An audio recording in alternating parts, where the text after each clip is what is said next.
If toxic coworkers keep targeting you while leaving others alone, that's not random. It means something about you is signaling low resistance. And once they detect that, you don't get tested, you get selected. Because toxic people don't attack randomly, that they scan, they probe, and they lock onto the person who gives them the highest return with the lowest pushback. So in this video, I'm going to break down the 5 real reasons they choose you. And more importantly, how to become someone they avoid entirely. And pay attention to this. Because most people think they're being targeted because they're weak, when in reality, it's often the exact opposite. Reason one, you signal boundaries, but not consequences. You're not someone who says yes to everything. You do push back, you do say no. But here's the problem, your no doesn't come with weight, it comes with hesitation. Let me show you what they see. And you say, I can't take that on right now. But your tone softens. You add, sorry. You explain yourself. And when they push a second time, you fold. To them, that doesn't register as a boundary, it registers as negotiability. And the moment they detect negotiability, your status drops because now they know your resistance can be worn down.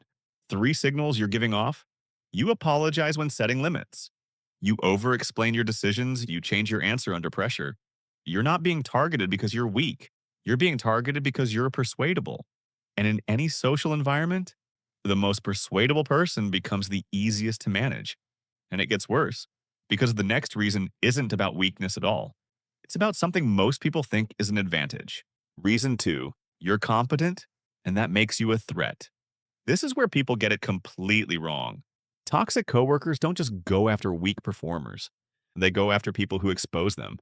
When you perform at a high level, you unintentionally create comparison, and comparison creates pressure. So instead of improving themselves, they shift the game from performance to perception. What this looks like: you do great work leads to they downplay it. You share ideas, then they repackage them. You succeed leads to they create narratives around you. Example, you crush a presentation, your manager notices. Now, suddenly, someone starts saying, yeah, but they're doing too much. Or they're just trying to stand out. That's not commentary, that's status correction. Power translation. Your competence raises your visibility, and visibility makes you a target for recalibration. Because if you rise, they feel like they fall. Now, this next one is where most people lose the game completely without even realizing it. Reason three, you give them emotional return.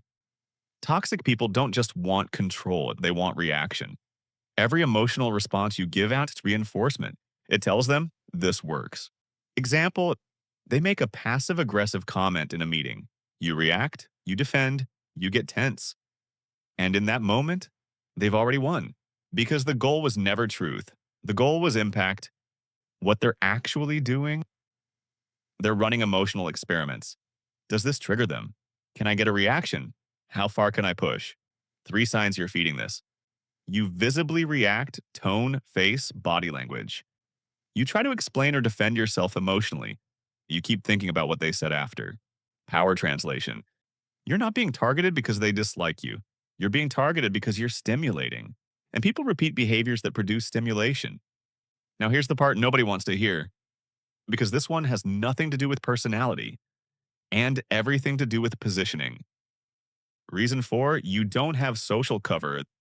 This one is brutal, but it's real. In any environment, there are protected people and exposed people. If something gets said about you, who steps in? Who corrects it? Who vouches for you? If the answer is no one, you're exposed.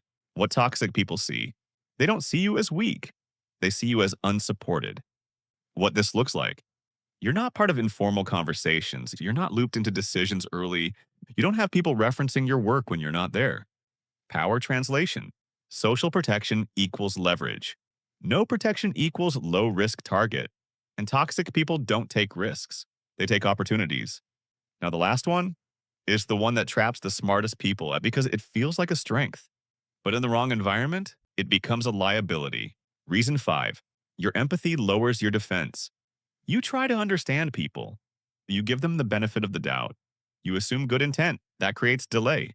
Delay in judgment, delay in action, delay in response, and delay creates openings.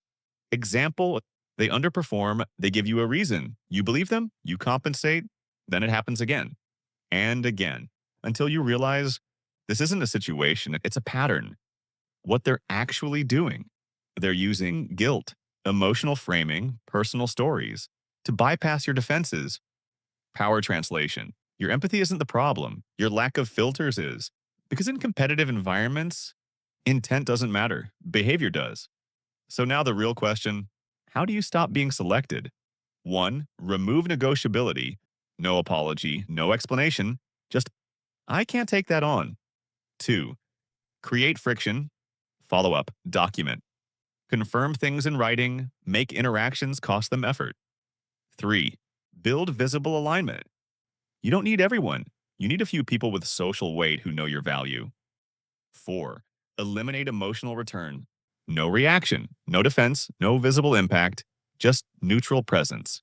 Five, stop trying to fix them. This is the biggest shift. You're not there to repair dynamics. You're there to operate within them. You were never being targeted randomly. You were being read, evaluated, selected. But once you understand the signals you're sending, you change the outcome. Comment below which one hit the hardest. Was it the boundary issue, the competence, or the empathy? And if you want the exact phrases that shut this behavior down instantly, watch this next video because knowing the pattern is one thing, but controlling the interaction is a completely different level.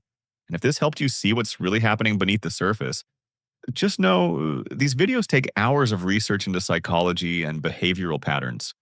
If you want to support that research, the Buy Me a Coffee link is below. I'll see you in the next one.